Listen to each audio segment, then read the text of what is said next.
Hello dear student, how are you all? I hope you all are fine and enjoying your online classes.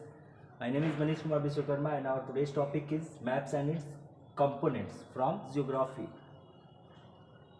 In previous video I have already discussed the following topics, and today I am going to discuss components of maps. In components of maps, there is the first one is the distance, second linear scale, third one is the statement, fourth representative fraction, and the fifth and the last directions. A map shows the land features in a concise form.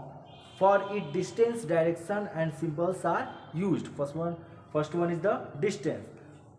The earth is so vast that it is impossible to draw representation on a paper. It is essential that we reduce and size of the parts of the earth that has to be mapped. To keep correct distance between the places, we choose a scale. A scale is a ratio between the actual distance on the ground and the distance shown on the map.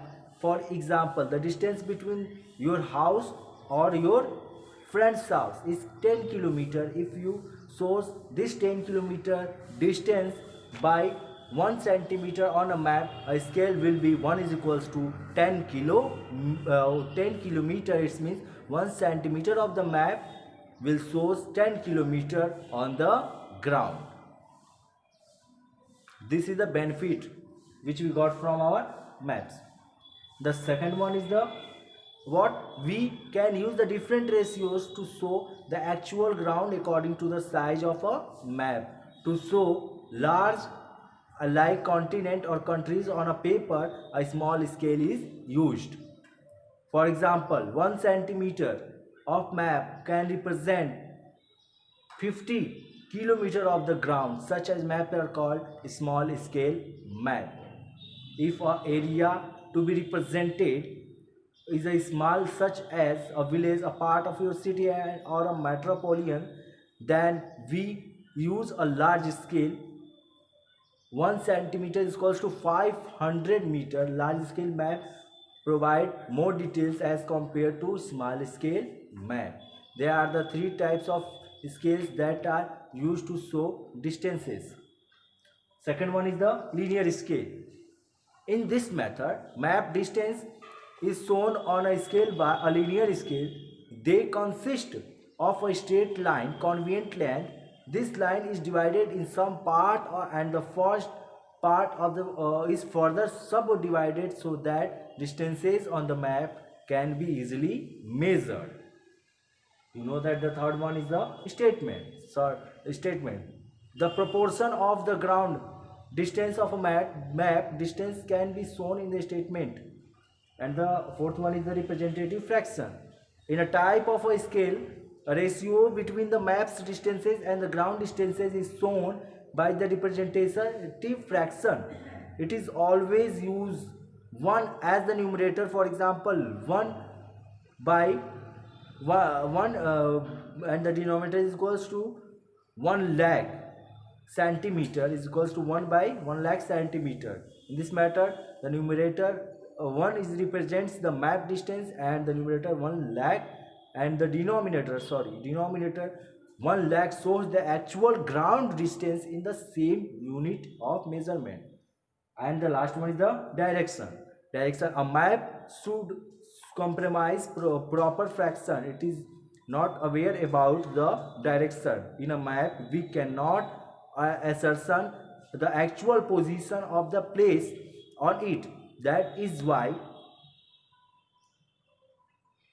a distance are clearly marked on map and narrow with the letter, and is the printed on the upper side of a map.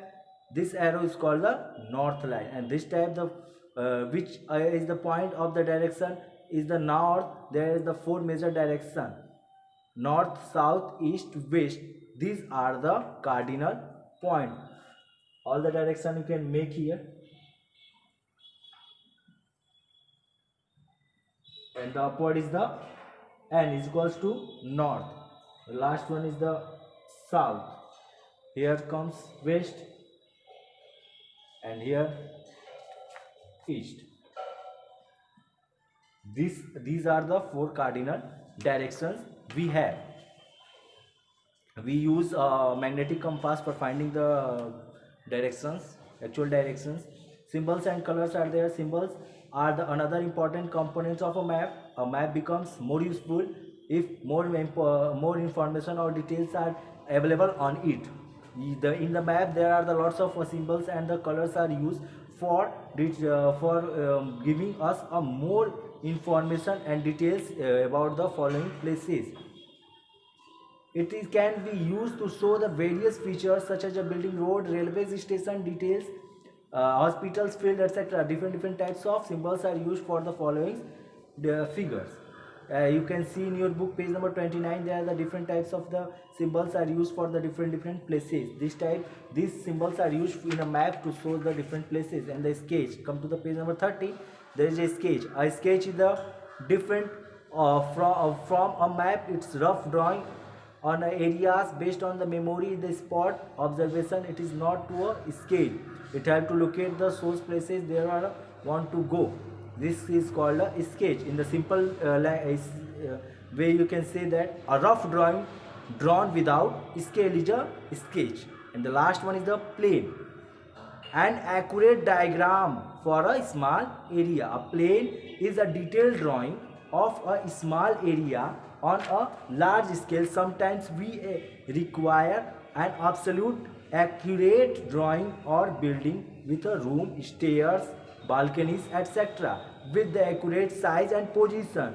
We may call it a detailed schemes of building. It is mostly used to an architect who designs the house and building. A plan is very accurate and drawn according to a scale. As a displays technologies have advanced, the use of developed for the viewing plans and increased significant among modern construction.